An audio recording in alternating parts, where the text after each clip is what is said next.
Thank you. The Committee for Public Service could come to order. Could I get a approval of our previous meeting minutes? Motion to approve previous minutes. I have a motion. Can I get a second? Motion and second, all in favor? Aye. Aye. Okay, we have one piece coming before us this afternoon. Ordinance authorizing the Director of Public Service or his designee to enter into an agreement or agreements and/or legislation with the Ohio Director of Transportation for certain improvements to State Route 93 and State Route 162 and declaring an emergency. Mr. Leto? Thank you, Madam Chairman and members of the committee. Back in November of 2020, this council passed a piece of legislation to participate in an ODOT resurfacing project. So the portions that were going to be resurfaced were part of Maple Street from Glendale up to Crestwood. So basically bordering the cemetery there. Then there was going to be a gap from Crestwood up to the top of the hill at Diagonal. So, and then it was going to pick back up. It turns into Copley Road there from Diagonal out past to Mercer or Storer Avenue around the high school. So we went back and worked with them, and this is an 80-20 project. It's not going to be done till next May, which is May of 22. And they have agreed to include that gap, let's call it, from Crestwood all the way up to Portage Path on Maple Street. So what this is doing is amending the legislation passed in November, including this section of road. So in this legislation, you probably will read there's part of Manchester Road. That does not change those limits. The legislation that we passed previously was about 3.2 total miles of resurfacing. Now this section of this gap, I should call it, is about 0.8. So now this is about a 4-mile piece of total project resurfacing. So with that, I will take any questions. Do I have any questions from committee members?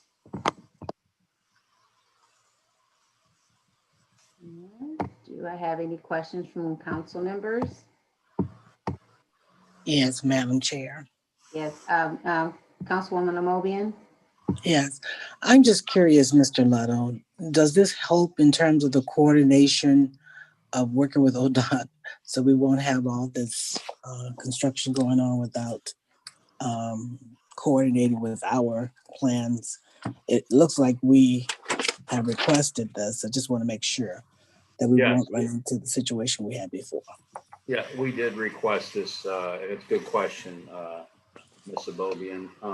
And this is just resurfacing. So there is some curb ramps that will be involved in this when I talk about handicap ramps. And there's little disruption to that. But they will maintain traffic as when they're a contractor, which they haven't even bid yet, obviously. So, but yeah, they will maintain traffic throughout this corridor. And then this will tie into a project. We will work with them on restriping this and adding bike lanes as part of the Great Streets to tie into the Great Street project on Copley Road. So yes, we will definitely be involved with this coordination of this project. Good. May I follow up, Madam Chair? Yes, please. In terms of these bike lanes and this, great streets or direct lanes and stuff, are we doing any kind of research on this? I was in Kenmore last week, unfortunately attending Mr. Freeman's mother's service. And I look at this wide street and I realize we think we're going along with the new trend. You have one lane and all this other space of parking and bike lane. Are we doing any kind of research to see if this is a real good move on our part? Yes, I mean, Kenmore Boulevard's kind of unique in the sense that a lot of the outreach that we did was speeding on the boulevard. And when we talk about revitalizing that neighborhood and attracting new businesses, a lot of that was like, the people were, speeding up and down. So we looked at traffic counts, we did some studies, and it didn't warrant 2 lanes in each direction. So that's where we come up with the plan to, instead of reconstructing the whole street like we did Main Street. Now downtown, we have a protected bike lane. So the bikers are on the sidewalk, basically, not the sidewalk, but you have the curb, you have a bike lane, you have a buffer, then you have the walking for the pedestrians. But we didn't have the funds to do that on the boulevard. So we looked at, let's put the bike lane against the curb, protect the bikers. Let's move the parking out from the bike lane and then one lane in each direction with turning lanes. And we've had some positive feedback. People will say, I don't see people biking. Well, you don't see a lot in the winter, but it has worked out on the boulevard. Now, Copley Road, it won't look like that. There'll be a bike lane just off the curb, and then there'll still be travel lanes with turn lanes.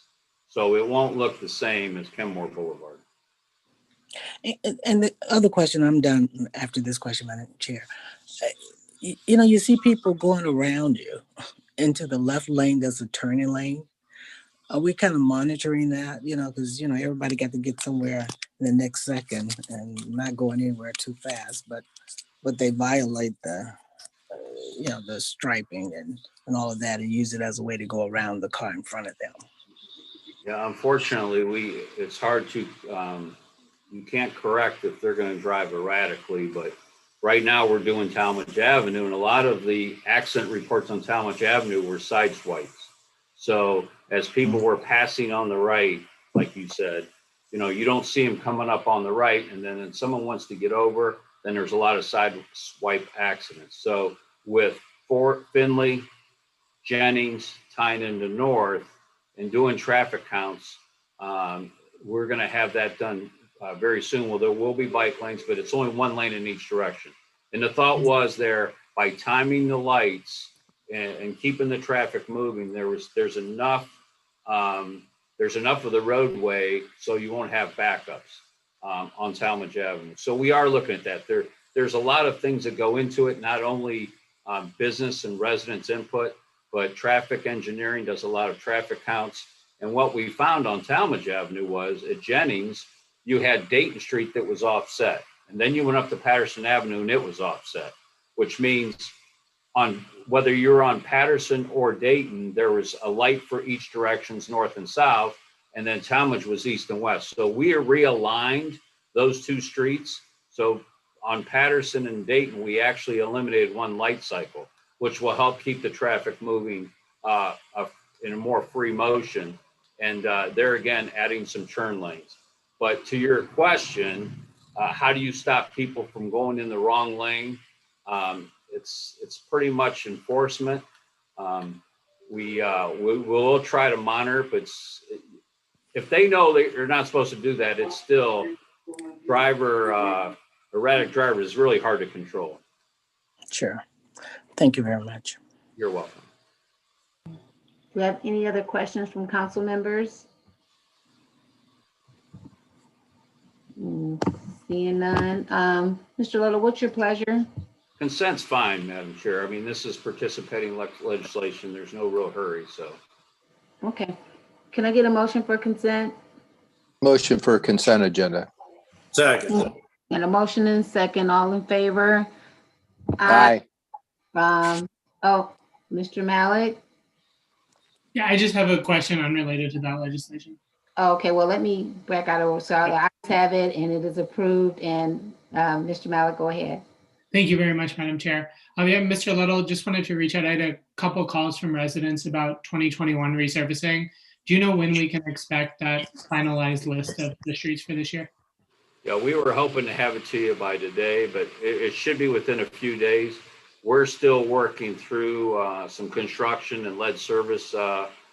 We obviously are being very cautious on what we can get replaced before the resurfacing starts. And with that budget that you passed, it's quite a list. Okay, so I think all of you are gonna be pleasantly surprised when you see the list coming out. But before, we're just trying to finalize it. I know Jim Hall and Water were working this morning with Jimmy Akins and the Francia. So they're going over and they're finalizing that list, and hopefully we'll have it to you by the end of the week. Thank you, sir. You're welcome. Okay, if we don't have any other business coming before us, we are adjourned. Thank you.